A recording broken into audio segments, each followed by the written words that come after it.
So you want to go camping. I wouldn't know why, but you want to go camping. You have your reasons. You bring all the necessary supplies and go on your way. You're having a grand old time, looking at berries, taking some notes, watching YouTube videos. But then, all of a sudden, all of that is ruined by a wild pack of raccoons who come and destroy your entire base before chasing you and your friends into the wilderness. Just kidding, we both know you don't have friends. You came here to escape your sad life of pizza and Overwatch.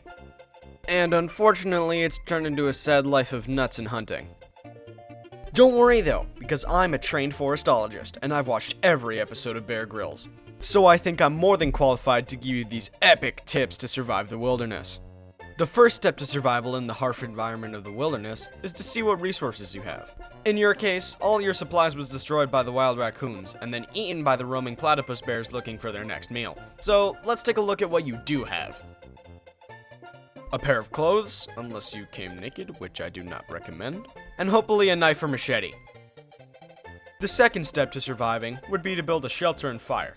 This will help protect you from the rat bats that come in the night. The shelter can be pretty simple, just a log and some sticks will do nicely. But if you want, over time you can upgrade your base. So anyway guys, I did some building off camera and now I have a fully fleshed log mansion to call home. Now that my shelter is all finished, we can move on to the third step to survival. Weapons. Weapons are very important when it comes to survival, as you will need them to hunt for food and to fight all the platypus bears, and any other poor soul that happens to wander in your base. A simple spear should be enough to scare anything off, but if you're lucky like me, there should be an abandoned military base in the environment that you chose. Let me just go and search that really quick, I'll be right back. Alright, we got the basics. A rifle, shotgun, and heat-seeking RPG. This'll hold us up for a while. Now that we got all the necessary weapons, we can move on to the fourth step. Fourth step, create society. With your newfound weapons, you can now discuss terms with the animals on your land. It was clearly not theirs before, don't listen to them when they're trying to talk back.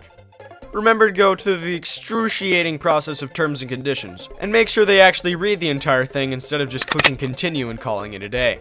Now that you have some citizens, start building roads, houses, and jobs so that the economy can grow. Do this for the next 50 to 60 years to fool the animals into a false sense of security. Once your economy is sky high and everyone is happy, you can move on to the fifth step of survival. Fifth step of survival, commit tax fraud. Go into every animal's home and steal all their tax papers and illegally fill out their stuff for them. Make sure to make it all invalid so that the government will not know what it is.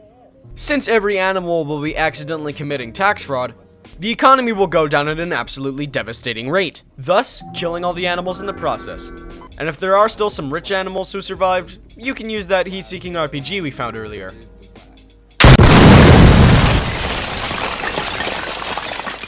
If you followed all 5 steps, then congratulations, you have successfully established survived the wilderness. I gotta go. The FDA found my tax papers. See you later. FDA! I'm not here. I can hear your voice. No, you can't. What are we supposed to do? I don't know. Read the paper. Yeah, we know you're in there. No, I'm not. You can't keep dodging our calls like this. Yes, I can. Guys, I don't know what to do. Just barge in the door. We're coming in!